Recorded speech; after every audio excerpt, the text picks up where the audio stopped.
कॉलेजमध्ये असताना पिकनिकला जाणं म्हणजे कॉलेज तरुणांसाठी पर्वणीच असते. त्यात विकेंड आला की पिकनिक प्लॅनर्सला तर उधाणच येत. मधू आणि तिच्या मित्रमैत्रिणींनीही काहीसा असाच प्लॅन बनवला की येणाऱ्या विकेंडला सर्वांनी दीपकच्या गावी जायचं पिकनिकला. बघता बघता खूप जण जमले म्हणून आम्ही एक ट्रॅव्हलरच बुक केली. शुक्रवारी रात्री निघून शनिवार रात्री राहून रविवारी रात्री पुन्हा मुंबईकडे परतणार होतो. ठरल्या दिवशी सर्वजण आपापल्या घरून रात्री 8 वाजता ठरलेल्या ठिकाणी भेटले आणि तिथून पुढे आम्ही दीपकच्या गावी निघालो. मग गाडीत बसल्यानंतर सर्वांच्या गण्यापपांची सुरुवात झाली. रात्रीचे 12 वाजून गेले तरी सगळ्या उत्साह काही कमी होत नव्हता. अनेक गायकांना आज कंठ गवसला होता. मग काय गाण्याची मैफिल जमली होती. गाडीमध्ये एक धमाल सुरू होती. हळूहळू 1:30-2 वाजेपर्यंत धमाल गँग दमून झोपी गेली तरी काही जण अजूनही जागे होते आणि गप्पा मारण्यात गुंग होते.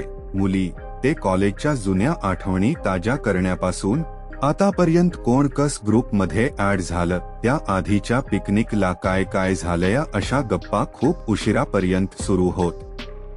या बहुतेक जण झोपून गेले होते. दीपकचाही डोळा लागला होता. 2:30च्या सुमारास अचानक त्यांची बस एका ठिकाणी बंद पडली. तसे बहुतेक जणांना जाग आली. कुठे पोहोचलो बघायला बाहेर मान डोकावली तर बाहेर नुसता काळाकुट्ट अंधार. लांब लांब पर्यंत प्रकाश आणि इतर वाहनाचा लवलेशही दिसत नव्हता. गाडीच्या स्टार्टरचा आवाज त्या भयान शांततेला छेद देत होता. ड्रायव्हर स्टार्ट मारून गाडी चालू करण्याचा प्रयत्न करत होता पण गाडी चालूच होता नव्हती. ड्रायव्हर खाली उतरला तसे बक्कीचेही खाली उतरले.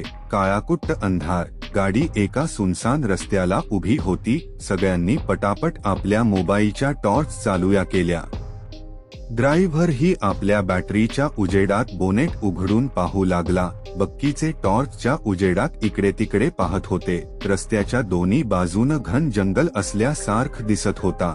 गाडी हायवेवर नव्हती, ती एका अरुंद रस्त्यावर होती.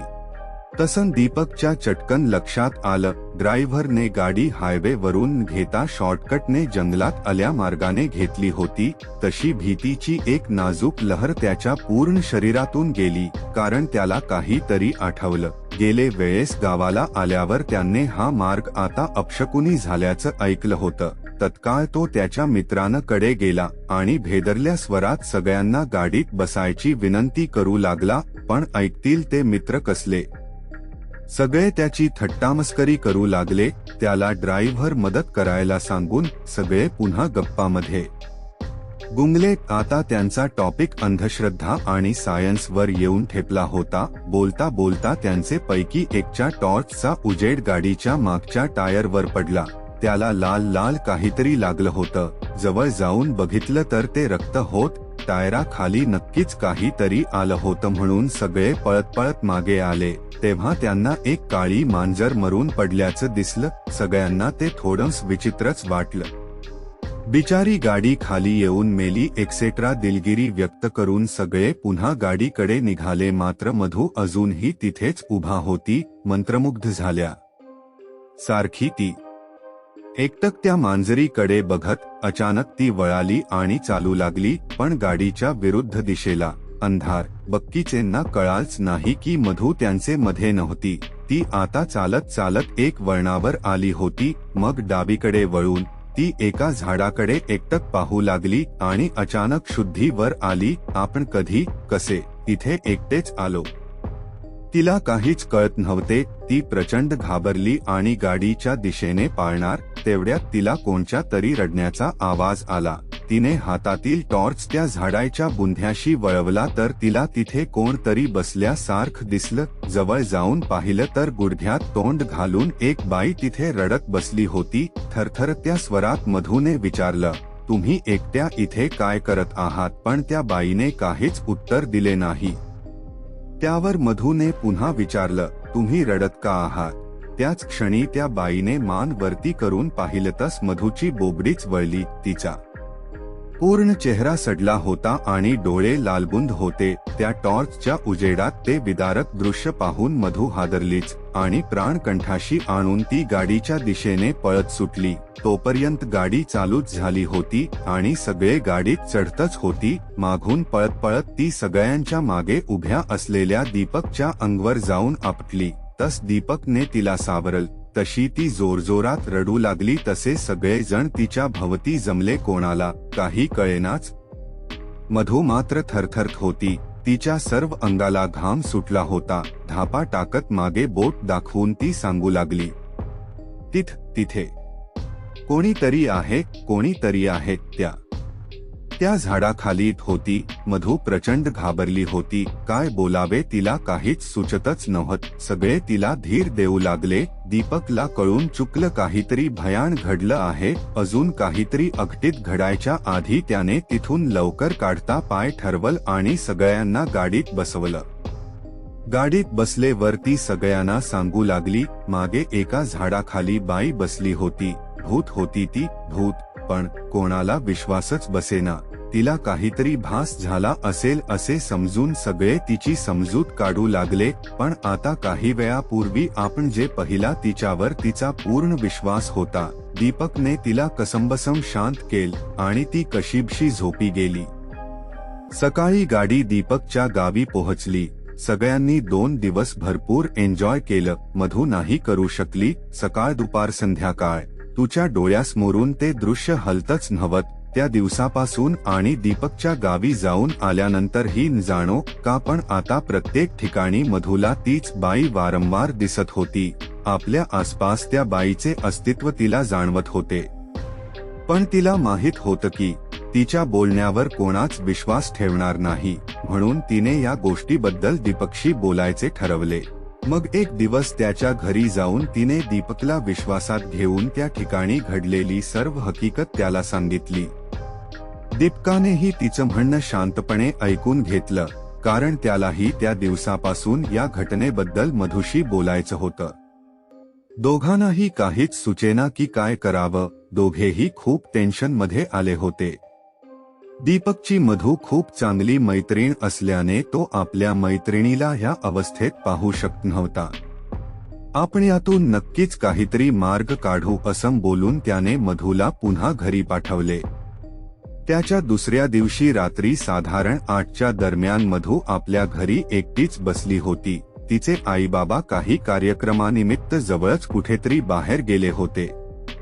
मधू कसलंच पुस्तक वाचत बसली होती. अचानक काही वेळाने तिला घरात कोंडल्यासारखा वाटू लागलं. मधूला थोडं विचित्र वाटलं, पण आपल्याशिवाय पण घरात कोणतरी आहे असं तिला जाणवू लागलं. तिने दुर्लक्ष केले, पण अचानक तिला कसला तरी भयानक आवाज ऐकू आला. तो एका बाईच्या किंचाळण्याचा आवाज होता. त्या आवाजाने मधू इतकी घाबरली की जागेवरच पुस्तक टाकून ती बाहेरच्या दिशेने पळत सुटली.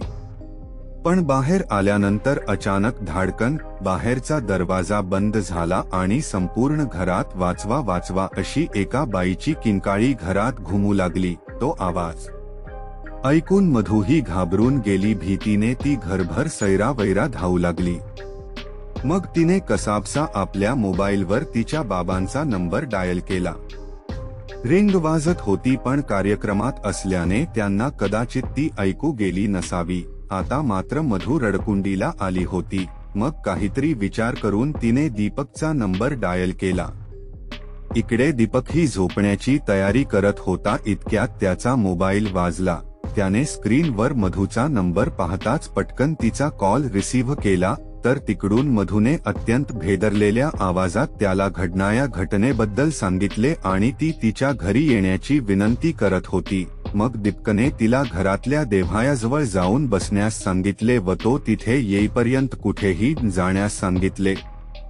मग क्षणाचाही विलंबन करता दीपक आपली बाईक घेऊन मधूच्या घराच्या दिशेने निघाला. साधारण 20 मिनिटांनंतर दीपक मधूच्या घराजवळ पोहोचला. मग त्याने तिच्या घराचे दार ठोठावले. इतक्या वेळापासून घरात घाबरून बसलेली मधू त्या आवाजाने दचकली. मग दीपकने बाहेरून आवाज देताच पळत जाऊन तिने दरवाजा उघडला. मग दीपकने समोर पाहिले तर अश्रूंनी भरलेले डोळे, घामाने भिजलेल्या चेहऱ्यावर भेदरलेले भाव असलेली मधू त्याला दिसली. मग तो आत आला. त्याने तिला पाणी दिले आणि सगळं काही सविस्तर विचारले. इतक्यात पुन्हा तोच आवाज संपूर्ण घरात घुमला आणि मागून एका बाईचा वाचवा वाचवा असा किंचाळण्याचा आवाज आला. आता या आवाजाने दीपकची पाचावर धारण बसली होती, तरी पण त्याने थोड धाडस करत विचारलं, कोण आहे इथे, समोर ये. मधूला असा त्रास द्यायचं काय कारण आहे? मग काही वेळ कसलाच आवाज आला नाही. काही वेळासाठी घरात स्मशान शांतता पसरली होती. दीपक आणि मधू दोघेही एकेकांकडे पाहू लागले. मग अचानक पुन्हा एक थंड हवेची झुळूक येऊन गेली आणि हळूहळू त्यांच्यासमोर एक धुसरशी आकृती तयार होऊ लागली. बघता बघता त्या आकृतीतून एक बाई त्यांच्यासमोर उभी राहिली. आता ती बाई फक्त रडत होती हे पाहून दीपक आणि मधूला दोघांनाही खूप आश्चर्य वाटले. मग पुन्हा दीपकने थोडा धीर करून तिला विचारले की कोण आहात तुम्ही आणि मधूने काय बिघडवलंय तुमचं? मग ती बाई रडायची थांबली आणि आपल्या घोगऱ्या आवाजात म्हणाली, माझ तुमच्यापैकी कुणाशीही वैर नाहीये, पण मला मुक्ती हवीये.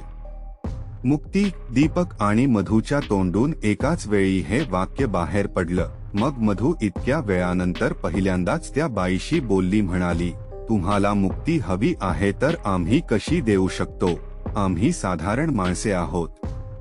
मग ती बाई म्हणाली, नाही, मला मुक्ती तुम्हीच देऊ शकता, कारण माझ्या मृतदेहाला अजूनही अग्नी मिळालेला नाहीये, त्याशिवाय मी मुक्त होऊ शकत नाही. कितीतरी दिवसांपासून मी याच प्रतीक्षेत होती की कोणीतरी येईल आणि मला मुक्ती देईल, पण कुणीच आलं नाही. त्या दिवशी अचानक ही मुलगी माझ्याजवळ आली आणि मला माझ्या मुक्तीचा मार्ग सापडला. पण काय झालं होतं तुमच्या बाबतीत? दीपकने उत्सुकतेपोटी आणि काळजीने विचारले. मग ती बाई म्हणाली, काही महिन्यांपूर्वी ज्या ठिकाणी तुमची गाडी बंद पडली होती त्या ठिकाणीच माझा अपघात झाला होता. जखमी झाल्यामुळे मी मदतीसाठी खूप आरडाओरडा केला, पण कुणीच माझी मदत केली नाही. एकतर मी जखमी झाले होते आणि कुणी मदतीसाठीही आले नव्हते, त्यामुळे माझ्यावर मृत्यू ओढवला. पण त्यानंतर माझ्या कुटुंबालाही या अपघाताची नीटशी माहिती कळली नाही, त्यामुळे ते माझ्या प्रेतालाचा शोध घेऊ शकले नाहीत आणि अंत्यसंस्काराविनाच माझा मृतदेह सडून गेला. पण अजूनही मला मुक्ती मिळाली नाहीये. तुम्ही जर माझे प्रेत शोधून त्यावर अंत्यसंस्कार केले तरच माझ्या आत्म्याला शांती मिळेल. आणि हेच सांगण्यासाठी या मुलीचा पाठलाग करत मी इथवर येऊन पोहोचले. तिचे बोलणे ऐकून दोघांनाही वाईट वाटले. त्यानंतर दोघांनीही तिला तिचे विधिवत अंत्यसंस्कार करण्याचे वचन देऊन मधूचा पाठलाग सोडण्यास सांगितले आणि त्या बाईनेही त्यांचे म्हणणे ऐकून तिथून निघून गेली. त्यानंतर दीपकही मधूचे आईवडील घरी पुन्हा येईपर्यंत तिथे थांबला. मग तिचे आईबाबा आल्यानंतर घडलेली सगळी घटना दोघांनीही सविस्तर तिच्या आईवडिलांना सांगितली. ते ऐकून मधूचे आईबाबाही खूप घाबरले. मग काही दिवसांनी दीपक, मधू आणि तिचे बाबा पोलिसांना घेऊन त्या ठिकाणी गेले व शोध घेतला असता त्यांना खरोखरच तिथे एका बाईच्या शरीराचा सांगाडा मिळाला. मग त्यांनी त्या बाईच्या आत्म्याने ज्याप्रमाणे मधू आणि दीपकला सांगितले होते त्याप्रमाणे तिच्या कुटुंबाचा शोध घेऊन त्यांच्याकडे तो सांगाडा सुपूर्द करून त्याचे विधिवत अंत्यसंस्कार करण्यास सांगितले. त्यानंतर कधीच ती बाई मधूला पुन्हा दिसली नाही.